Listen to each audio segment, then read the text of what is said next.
I have some permanent sap green here and Perylene green here.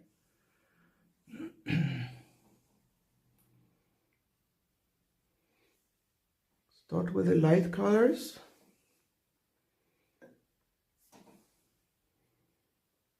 Not too much paint. I'm going to do dry brush technique. A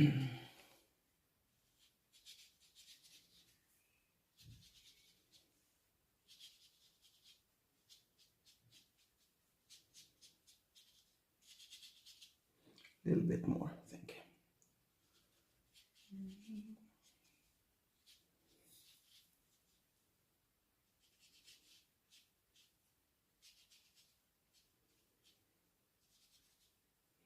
Leaving some empty spaces between.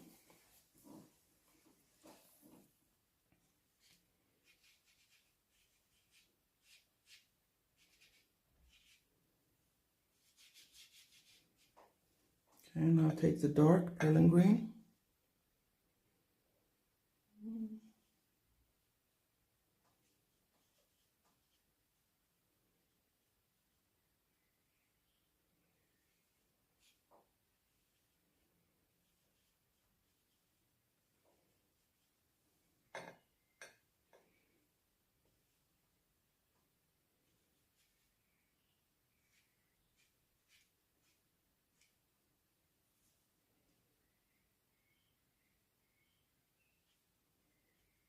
Remember the empty spaces.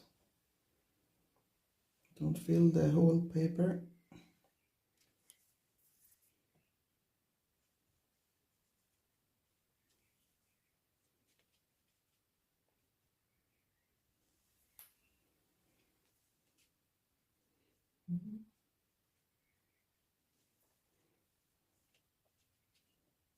I'm going to put some Cobalt turquoise at some spots.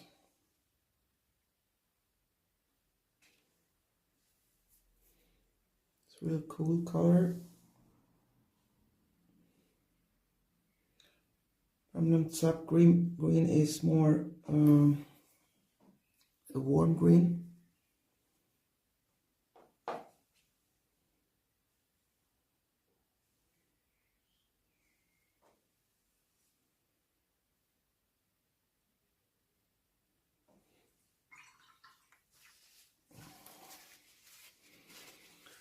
Put some more of the Perylene, a little bit more dark. Just drop in and let it flow and do its own job.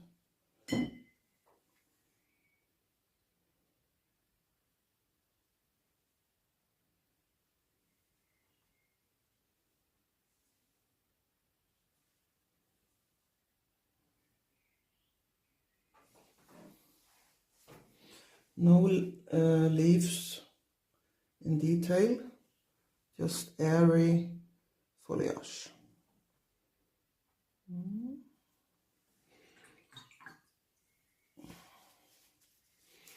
Some more sap green.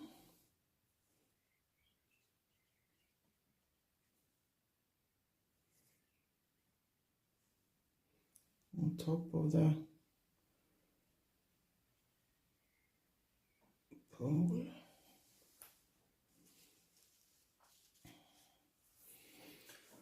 I'm going to paint here as well, starting with the sap green again.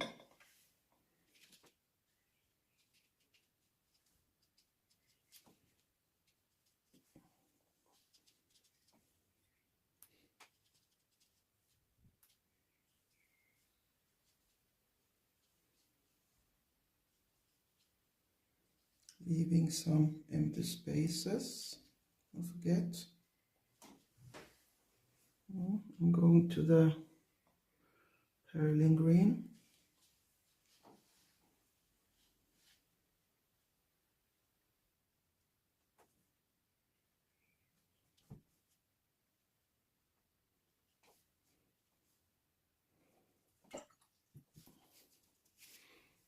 Take some turquoise, cobalt turquoise.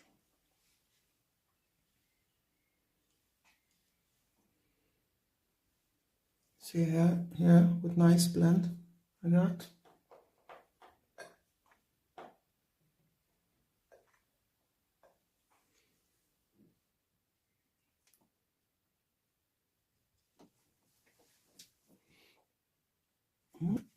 Now some Perylene green again.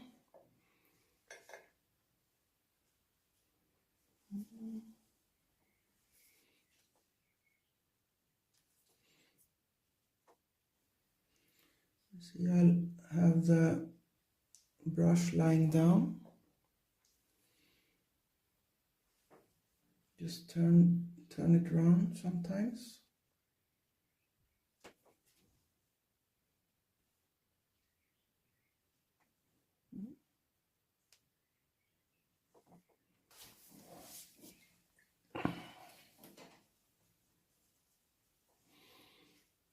Some more permanent sap green. Just so I get some variety in the lighter pigment.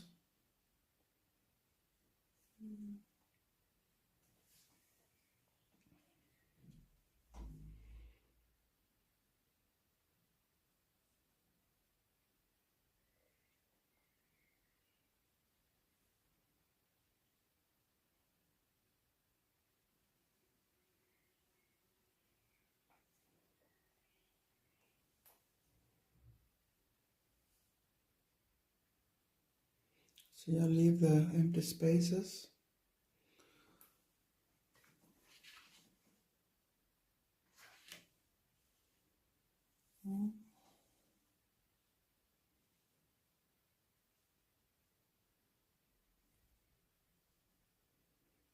Very airy foliage here, the far end.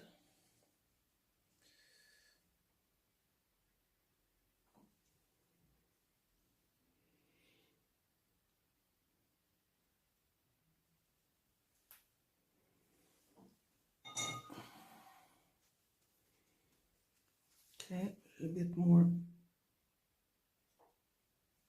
Perylene green.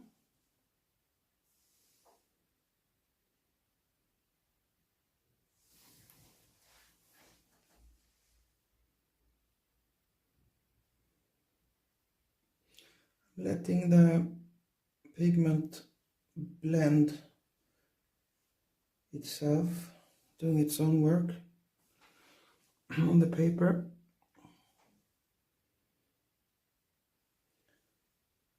It makes it look a bit more natural.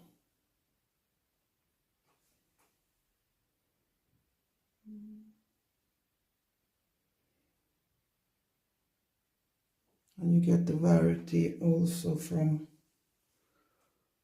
the different pigments, green, blue pigments.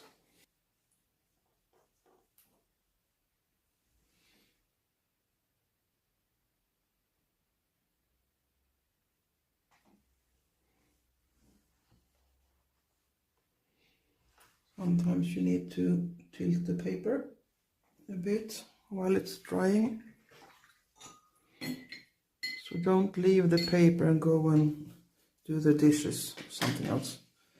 Stay with a painting if it's drying by itself.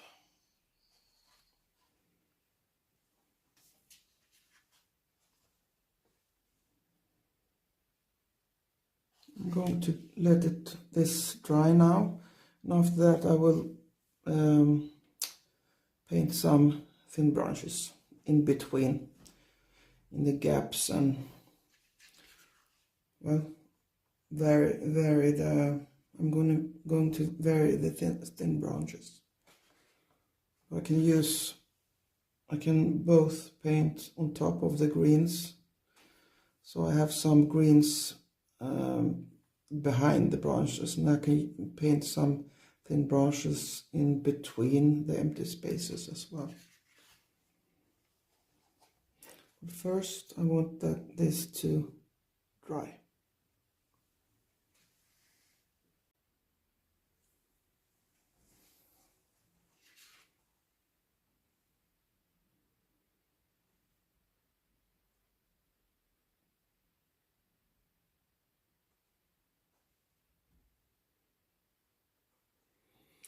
You see here it's starting to dry, and the pigment has blended softly for itself.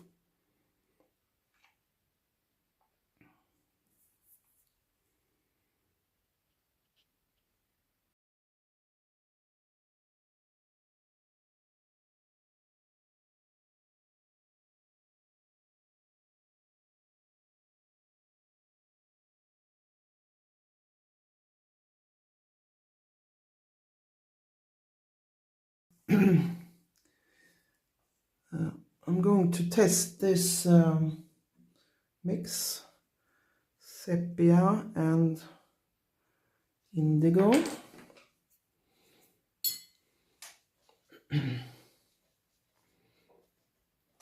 Let's see if I can get a nice dark.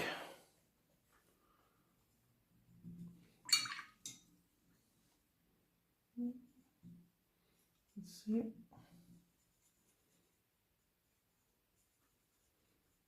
Can mix everything. And more blue.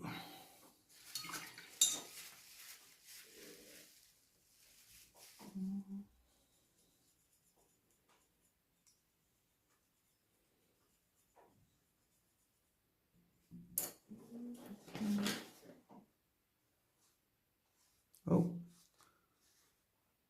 that's a nice black. Maybe a little bit more indigo. See how it looks like.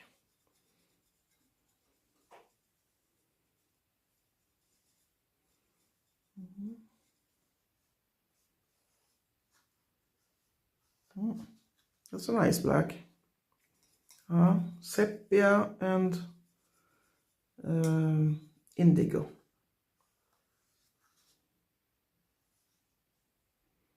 So don't buy your blacks, because it's you get better color, better hue if you mix your own blacks. This looks nice. Sepia and indigo.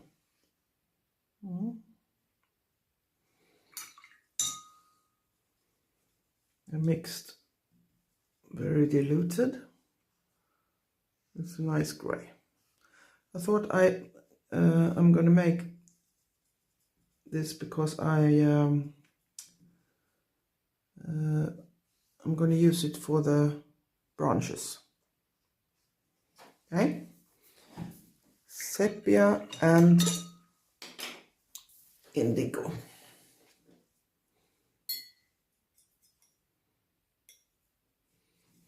Let's see how dark I want it.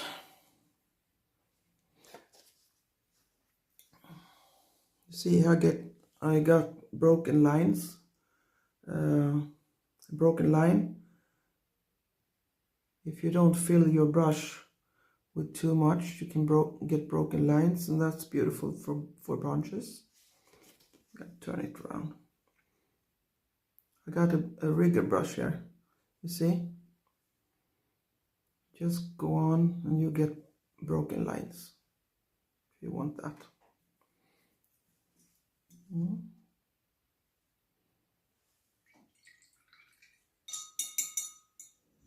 Maybe I want a broader line. I think I'm going to use this brush instead. It's number, oh, can't read it. Can't see that it's Daily Rowney, at least, but I can't see the number. Okay.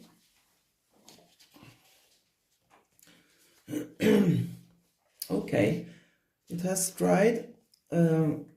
and I let it dry by itself so that the pigments could mix softly. Okay, we are going to put some branches. Some of them I paint in front of the leaves, and some I paint behind.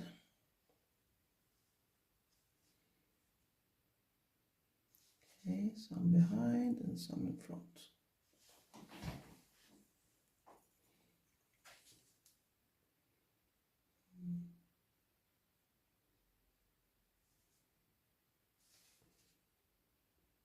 I think I have a little bit more control with this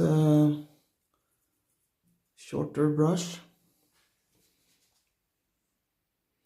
I can press it harder against the paper if I want wider branches, and I can lift it and just touch with the point if I want thinner branches.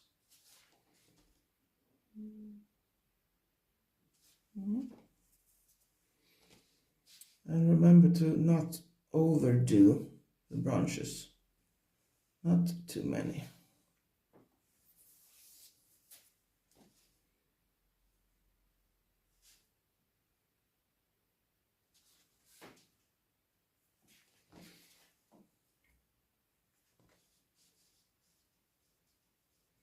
If you want them to be weaker, you can press right after you have put the color on. Then you get weaker, softer branches.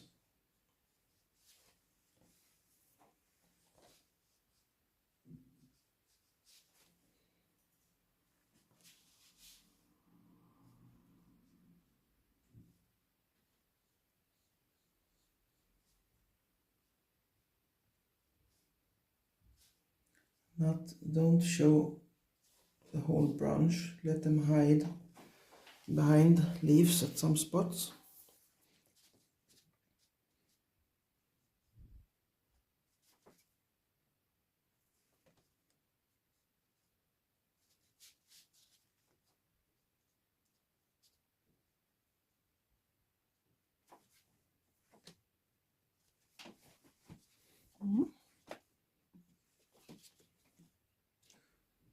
I'm trying to not put the hand in front so that you can see when I paint.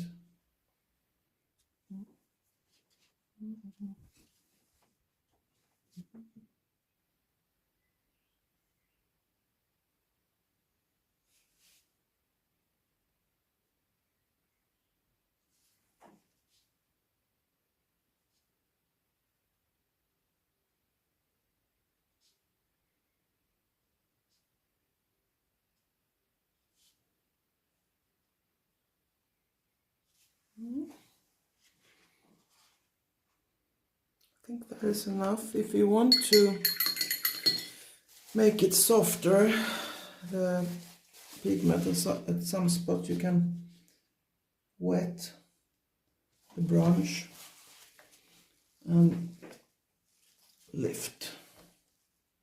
It's easiest to do it immediately when you have put the pigment down. This is doable, okay? Just make them weaker. That way it looks like the branch is bending away from the viewer.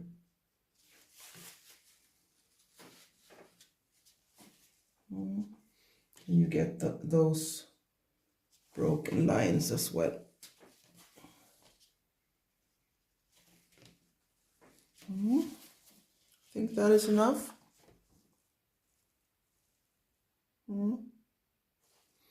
Okay, let's do the other side.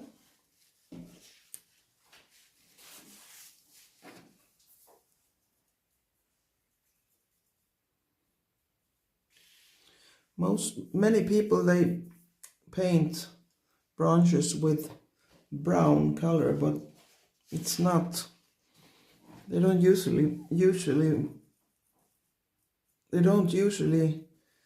look gray or brown, I mean, in nature. Most are grayish, dark or pale gray.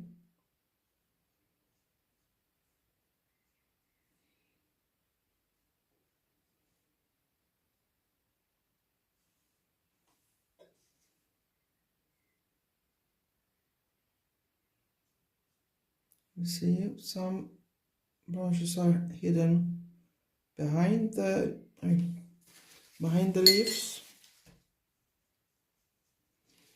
and some are showing in front of the leaves.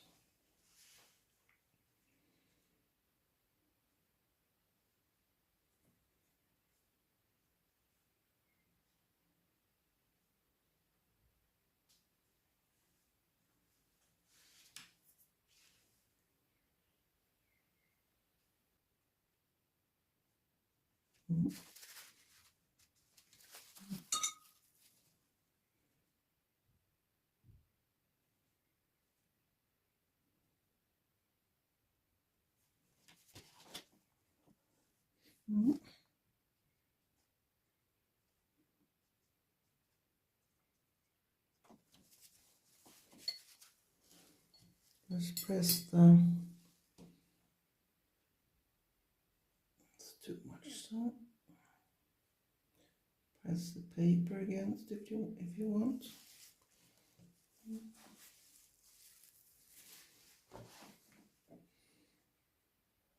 I want the airy feeling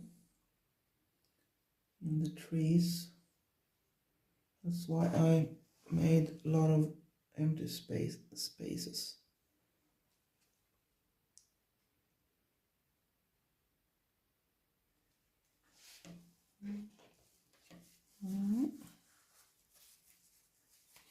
I bought this from Meeden on Amazon, this palette. Just got it a couple of days ago. I like it a lot. I thought that I could paint the reddish pigments, the yellowish pigments, and the bluish pigments. That's why it's good to have 3 sections on this palette. They're big anyway, each one of them.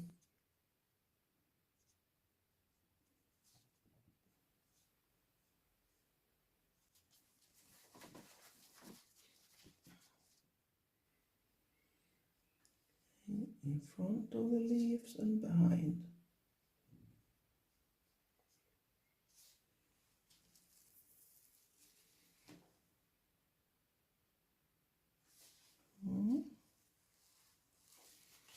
Some here again.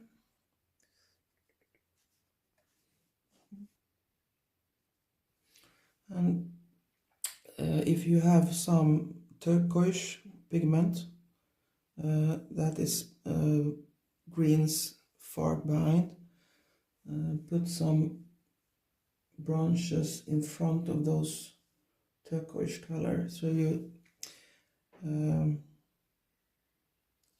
plan which color you have in the greeneries and where to put the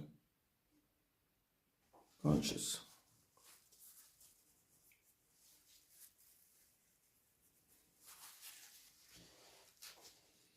See, I always have paper tissue in my hand in case I need to blot the paper tissue on the paper, on the wet pigment, to lift it, or if I need to blot the brush.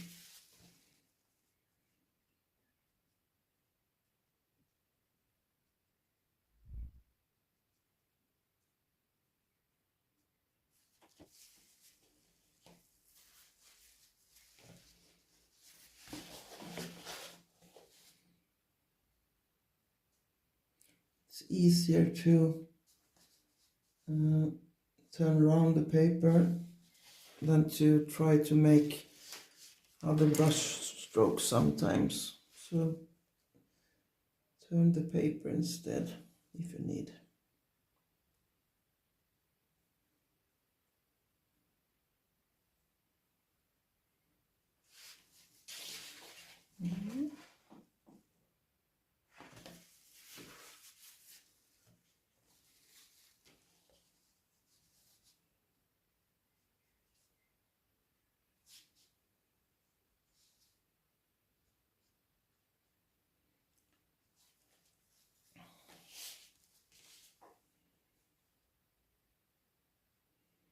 I make the branches darker at some spots and weaker, paler at other spots.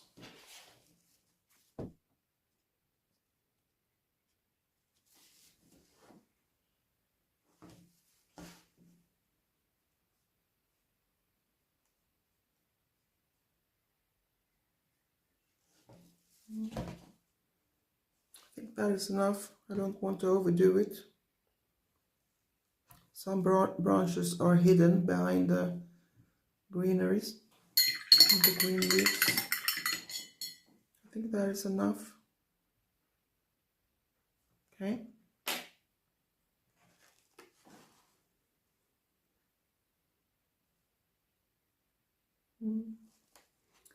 The grass I painted before this, but this tutorial is not about making grass. I will take that to another tutorial. So if you want to learn more watercolor, don't forget to subscribe so you don't miss anything. Okay, thank you for today. Bye bye.